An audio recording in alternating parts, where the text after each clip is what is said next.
Today we're looking at the modern United States from the 1990s to about today and how it has been shaped by technology, globalization, immigration, and political division. So as you're listening to this very short lecture, think about, has globalization made life better or has it created new challenges for the United States? So let's talk about technology and changing America. And I put these up here on purpose because I wanted you to see the evolution of the computer just through about like the 90s. You know, this is basically like the new computer, the new iPhones, right? Like there is as much computing power as was in this entire room that a computer filled up in the 1950s. So that's one of the biggest changes in modern US history is the rise of computer technology. And by the 1990s, computer and the internet began to transform everyday life. Because people could now communicate instantly, we could access information from anywhere, and we can shop and even work and attend college online. So companies like Microsoft, Apple, and Amazon became central to the economy. And the development of the World Wide Web allowed people to connect globally, making the world more interconnected than ever before.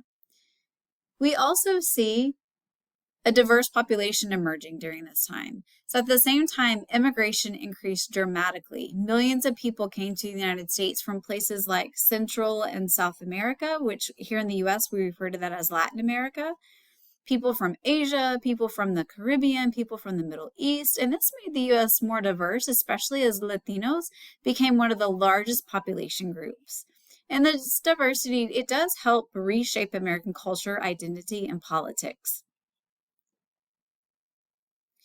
So in the 1990s, President Bill Clinton led the country during a time of economic growth and expanding globalization.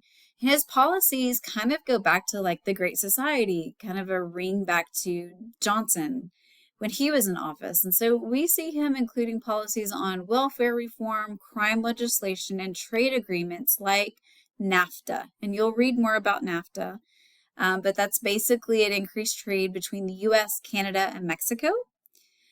But it also led to job losses in some U.S. industries because now we see some of those corporations moving out of the U.S. and opening up like factories outside of the U.S. because it was cheaper to do so in places like Mexico. Clinton also faced major political opposition with his when he had a relationship with his intern. He is impeached.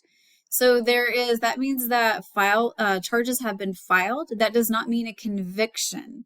Right? And so although he is impeached, there is no conviction. He is not impeached because he had an affair with Monica Lewinsky. He is impeached because he lied under oath, saying he did not have an affair with her. And evidence came out later to suggest, well, yeah, you did. So that's why he got in trouble, was the lying under oath. He does remain in office, though. He's not removed from office. And this period marks the beginning of stronger political polarization in the United States. Then we are going to see when he leaves office, we have this man come into office. And this is, it was Governor Bush. I'm used to calling him Governor Bush since I'm from Texas. But this is President Bush, the younger. So remember, we went Reagan, Bush Sr., Clinton, and then Bush Jr. So we see a major turning point came on September 11th, 2001, when terrorist attacks on the World Trade Center and the Pentagon changed U.S. policies and priorities. This is not the first terrorist attack. This is one of many. This is just like, I hate to say this, but it's like the most successful attack on the World Trade Center. You're going to read about previous attacks that have been attempted. There's one attack happened in the parking garage in the 1990s. But in response to those terrorist attacks in 2001, the U.S. is going to invade Afghanistan. Later, we will invade Iraq, and we also are going to see the creation of the Department of Homeland Security. We're going to see the passage of the Patriot Act, which expanded surveillance powers and really limited civil liberties for Americans.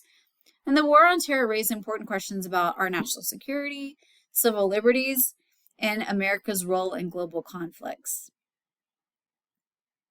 Then in 2008, the U.S. faced the Great Recession. This is the worst economic crisis since the Great Depression. I want to make note, this was not Obama's fault. This was already in play. George Bush is on his way out. This is something that is inherited by Obama. The economy was in a downfall. So Obama comes into office, and this is what he inherits in office. And the economy struggled with high unemployment, foreclosures, falling incomes. He is elected during this crisis, and so he's going to focus on economic recovery, government stimulus programs, and healthcare reform. His presidency also saw the rise of the Tea Party, a political third party that emerged out of Texas, and it's a lot of conservative opposition to Obama and his policies, his the democratic political tendencies that he had, which are a little bit more liberal. And then also under Obama, he's going to see the Occupy Wall Street movement, which is protesting inequality.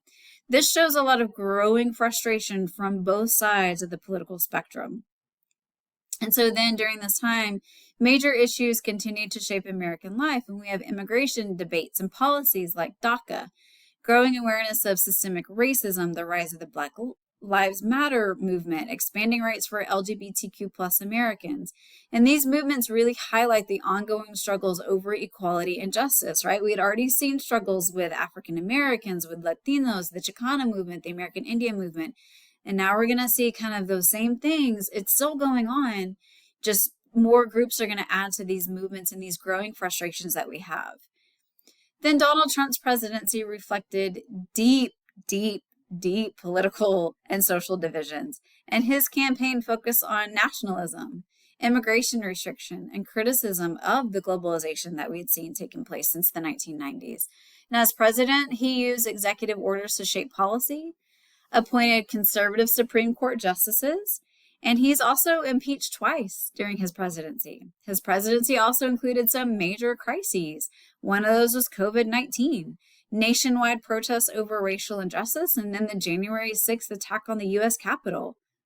We hadn't seen anything to that degree, in over 200 years. And these events reveal it's not just about Trump, it's just about the people and how divided the country had become in, the 2000s.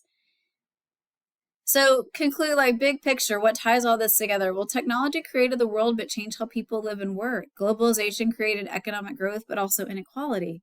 And immigration made the U.S. even more diverse. And political division increased across parties and issues. In the modern United States, it's more connected than ever, but it's also more divided than ever. So again, all of these challenges, are they new, or are they extensions of issues that we've seen as we've covered this course since about 1945 to about 2020, 2021? So as we come to the end of the semester, I want to take a moment to recognize, the work that you put into this course. Over the past several weeks, you've explored some major themes. You've explored some really deep themes as well in history. And so you've developed your ability to start thinking critically, and hopefully you're moving beyond what's in the text and you're making those connections to the modern world and what is happening around you, making those, those historical connections. And I encourage you to continue that reflection on what you've learned, not just the content, but the skills that you've built. Like, you've read about history and now you've applied it. And these skills will continue to serve you, hopefully, beyond this class and as you move forward throughout your college career. So good luck as you move on. This is the last week before our finals week. So hopefully it's smooth sailing from here on out. But good luck on not just my final, but all your finals, and good luck moving forward.